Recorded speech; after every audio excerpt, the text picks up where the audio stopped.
Continuamos en la receta médica de la Z, ya son las 11:13. Doctor Calderón, momento de presentar a nuestro invitado martes. Esta cabina se llena de honor de tener un invitado muy especial, un joven médico, el doctor Omar Alejandro de la Rosa Olivero. Es médico egresado de la Universidad Autónoma de Santo Domingo, quien realizó un posgrado en la maternidad Nuestra Señora de Altagracia de ginecología y obstetricia. Luego realiza una subespecialidad en endocrinología ginecológica y reproducción humana. Hizo un diplomado en Centroamérica para el monitoreo y evaluación para la gestión de política y programas de VIH y SIDA. Además fue jefe de residente y además un joven muy talentoso que hoy tenemos el honor de tener en esta cabina para orientar la población que nos sigue cada martes o cada día aquí en la receta médica de la Z101. Muy buenos días, doctor. Buenos días, doctor Omar. Muy buenos días, nuestros oyentes y televidentes. Quiero agradecer la oportunidad de estar en este espacio, que es toda una institución en lo que se refiere a salud acá en la República Dominicana y en la región. Verdaderamente es un honor para mí y por demás tratar un tema que se reviste de importancia porque toca dos marcadores vida que incluso en un momento fueron seguidos como objetivos del milenio y hoy marcan una referencia de la calidad de la salud en los diferentes países. Uno es la mortalidad materna y otra es la mortalidad perinatal. Cuando hablamos de diabetes gestacional, obligatoriamente tenemos que marcar esos indicadores que son la mortalidad tanto neonatal como materna. Excelente. ¿Qué podríamos nosotros preguntar de forma general qué es la diabetes, doctor? Para luego pasar ya a esto que usted ha indicado, la diabetes gestacional. Correcto. La diabetes se define como un trastorno en el metabolismo de los hidratos de carbono, que puede estar dada tanto por un déficit en la acción de la insulina como en la producción de la misma. Hay pacientes que sencillamente producen insulina, pero no en la cantidad adecuada. Y otros producen insulina, pero la insulina que producen no tiene la capacidad a nivel de receptor de producir la entrada de la glucosa al ambiente celular. Partiendo de esa definición, es importante destacar que la diabetes tiene 4 tipos. ¿Cuáles son esos? Y en el tipo número 4 se sitúa lo que es la diabetes gestacional. Hay una diabetes tipo 1, que es una diabetes autoinmune en la mayor parte de los casos. Una diabetes tipo 2, que está relacionado con la insulinoresistencia. Una diabetes tipo 3, que son los casos raros de diabetes, donde se conjuga el factor inmunológico, algunos síndromes genéticos, algunos pacientes que hacen un proceso infeccioso importante y quedan sufriendo de diabetes. Y en la diabetes tipo 4, que es donde las diferentes asociaciones agrupan lo que sería la diabetes gestacional. Cuando usted habla de la diabetes tipo 3, doctor, ¿usted se refiere a aquellos pacientes que fueron diagnosticados con pancreatitis aguda o aquellos pacientes que fueron manejados con corticosteroides por un tiempo importante? ¿Podríamos estar relacionando ese tipo de diabetes? Perfectamente, doctor Calderón. Incluso algunos pacientes usuarios de drogas, usan algún tipo de droga, algunos pacientes secundarios a alergia a medicamentos pueden tener una reacción autoinmune que lastime el páncreas y quedan sufriendo entonces de una diabetes tipo 3, que son casos muy raros de diabetes. Doctor, ¿y los factores de riesgo para una paciente desarrollar una diabetes gestacional? En el caso de los factores de riesgo de la diabetes gestacional, una pregunta muy importante, porque el solo hecho de ser dominicano es un factor de riesgo. Así es. Miren cómo los hispanos. Es decir, ya los hispanos de por sí es un factor de riesgo importante. Y cuando vamos al pesquisaje, ya nos sitúa a todas las dominicanas embarazadas para un seguimiento más de cerca. Dentro de esos factores vamos a tener la carga hereditaria. Si yo tengo padre y madre diabéticos, yo tengo una carga hereditaria muy marcada. Si tengo más de 25 años, en el caso de pacientes en sobrepeso u obesidad, pacientes que hayan tenido diabetes gestacional en embarazos anteriores, que hayan tenido niños macrosómicos. Hoy se acepta el concepto de macrosomía cuando pesa más de 4.000. Háblele claro a la población, doctor de la Rosa. O sea, un poquito llano. Sí, por ejemplo, cuando hablamos de un niño macrosómico, que Correcto. la población entienda.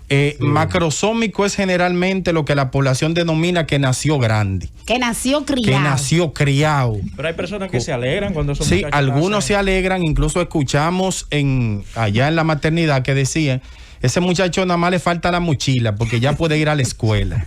Sí, nacen desarrollados y... Pero usted sabe que yo recuerdo, doctor, unas palabras emitidas por el maestro Vinicio Calventi Gaviño cuando dijo en una entrega de guardia: estos bebés hermosos que ustedes ven son los llamados gigantes de pies de cristal. ¿Por qué ese término empleado? Así es decir, estos niños que se ven grandes, robustos, por encima de 4.500 gramos, nacen con una serie de complicaciones secundario a la diabetes, en el caso de esta macrosomía, que lo hace más vulnerable que los demás. En este caso, doctor Calderón, tenemos algunas alteraciones metabólicas en ellos, como podría ser la hipoglicemia. En las primeras horas de vida ellos hacen una hipoglicemia muy marcada. Recordemos que ellos reciben la glicemia que maneja la madre. Y se establece que los recién nacidos manejan un 80% de los niveles de glucosa que maneja su madre. De azúcar, para que de azúcar, correcto. Entonces, en el caso del nacimiento, por encima de 4.500 gramos, cuando se corta el cordón de estos recién nacidos, ellos dejan de recibir ese aporte de glucosa. Okay. Así que la respuesta inmediata va a ser una hipoglicemia, y muchas veces una hipoglicemia severa. Estos niños hacen hipocalcemia, estos niños hacen una disminución del calcio. Una disminución del calcio importante. Tienden a ser el síndrome del distrés respiratorio. O sea que aunque usted lo vea grande, precioso, hermoso, con 4.000 gramos, estamos hablando de casi 10 libras y media. Doctor, de repente hay una inmadurez pulmonar, doctor. Sí, hay una inmadurez pulmonar. ¿Y eso debido a qué? Porque se supone que aunque un bebé que no nace prematuro y de ese tamaño, ya debe de haber surfactantes suficientes, o sea, los factores que maduran esos pulmoncitos. ¿O es que hay algún problema de interacción contra la insulina o el mismo metabolismo de la diabetes? A nivel de ¿Cómo influye? Qué bueno que el doctor menciona eso, porque por unos años se sustentó que el daño principal lo producían los niveles elevados de azúcar. Hoy sabemos que no, de glucosa, que el principal daño viene por los niveles de insulina. Es decir, nosotros tenemos claro que hay todo un mecanismo que se va a producir a nivel del pulmón para madurar, para producir la madurez pulmonar, y especialmente a nivel del neumocito. Es decir, el neumocito es totalmente dependiente de grasas. Entonces, ¿qué pasa? En el caso de la hiperinsulinemia hay un bloqueo del neumocito, y ese neumocito no llega a madurar. Por eso también cuando yo corto el cordón estoy produciendo una hipoglicemia.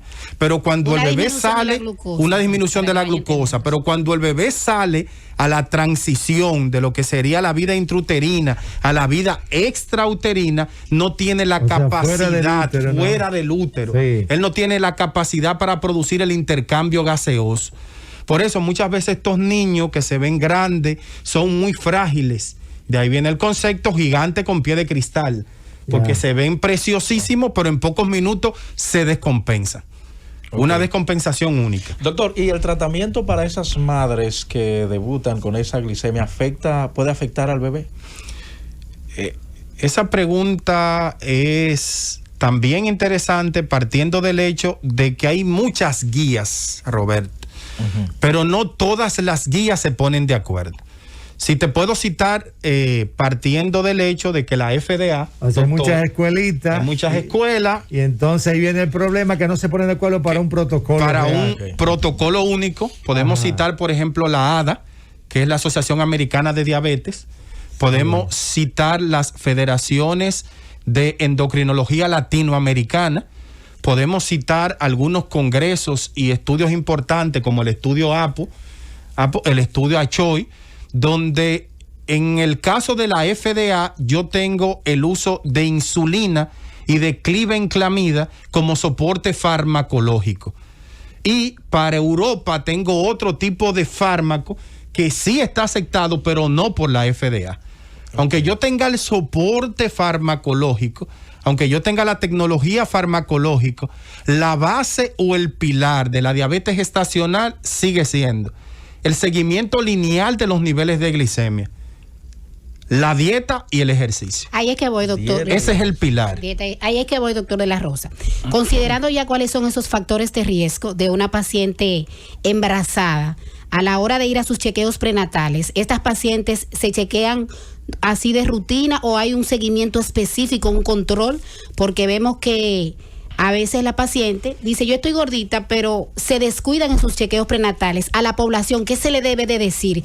Ya de acuerdo a lo que usted ha dicho de estos factores de riesgo, porque nuestro objetivo principal es orientar a la población para que acuda de forma oportuna a sus chequeos y que sea diagnosticada con esa diabetes gestacional. Así es. Ahí en el libro de Botero, doctor, un análisis que cuando uno lo leía le daba hasta pena. Decía que en los primeros años la diabetes no era un problema para el ginecólogo porque la mayoría de las pacientes morían.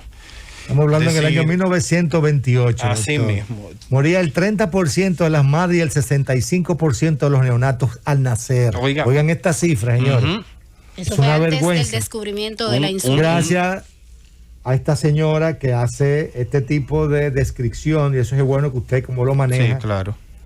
Adelante. La Mallory Way. Sí, pero exacto. oriente a la población, doctor, para... Sí, claro. Ese punto que plantea el doctor de la clasificación de Priscilla White, Priscilla White da un engranaje de cómo se tiene que abordar las pacientes prediabéticas. Recuerden que hablamos de la diabetes tipo 1 y diabetes tipo 2.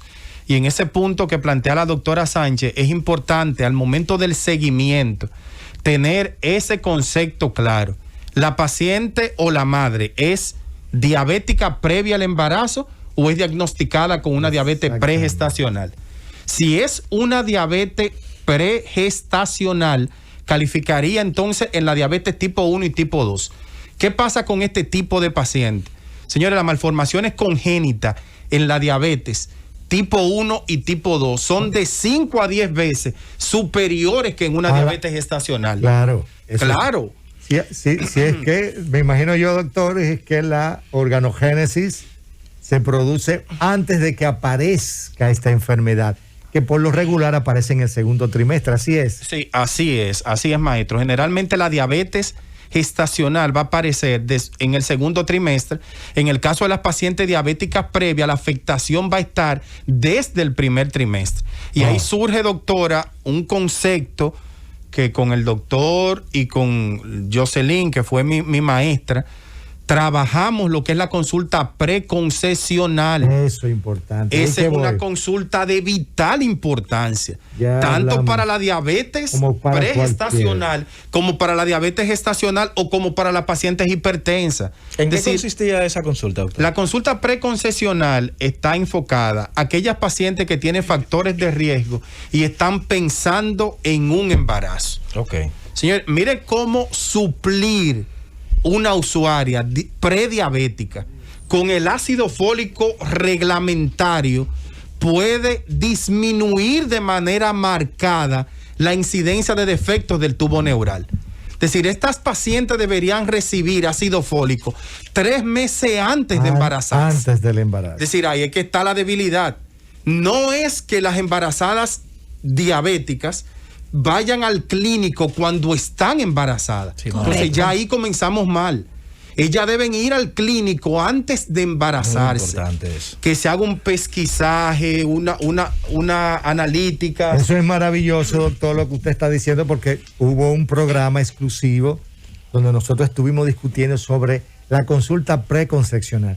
No solo para nosotros manejar un programa como el caso de diabetes, toda mujer que va a ser madre o que tiene futuro de ser madre debe recibir una consulta preconcepcional. Antes de irnos a la pausa, no sé si el doctor Calderón o nuestro invitado, para los académicos, un poquito de historia sobre lo que la persona que ustedes mencionaban, Priscilla White. Priscilla White. Por favor, ¿quién fue ella? para los académicos que nos escuchan. Sí, Priscilla White hizo una clasificación basado en la alteración orgánica.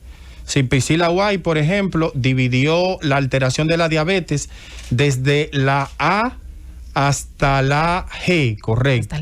Aunque fue una clasificación muy usada en un momento determinado, recordemos que se utilizó desde los años, cuando el maestro hablaba años 20, años 30, años 40, era totalmente por apreciación. Hoy tenemos modificación de la clasificación de Priscilla White. Tenemos una clasificación de Priscilla White modificada. Por ejemplo, el pronóstico que da Priscilla White para una paciente de diabetes tipo 1, que es hipertenso, que ha tenido daño renal o que ha sido trasplantada del riñón, es un diagnóstico un poquitico sombrío. El doctor hablaba, por ejemplo, de los gigantes con pies de barro. Pero yo puedo tener la apreciación, de cristal, sí, de cristal o de barro.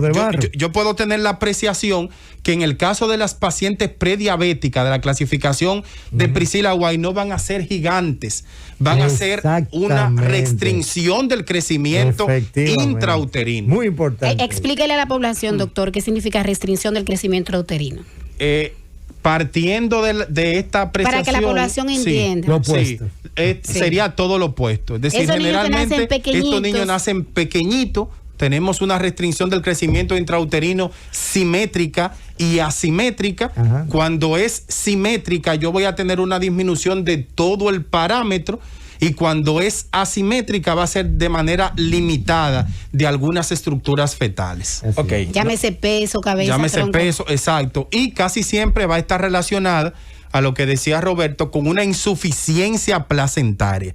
La placenta se calcifica, se torna insuficiente, no es capaz de llevar el aporte o el intercambio de nutrientes entre la madre y el producto y termina entonces trayendo serias repercusiones fetales y maternas. Al regreso estaremos conversando con el público, pero también voy a querer que el doctor nos hable si es uno de los factores predeterminantes para la diabetes gestacional, el ovario poliquístico. Claro, y qué es eso. ¿De acuerdo? Claro, Cundo. sí.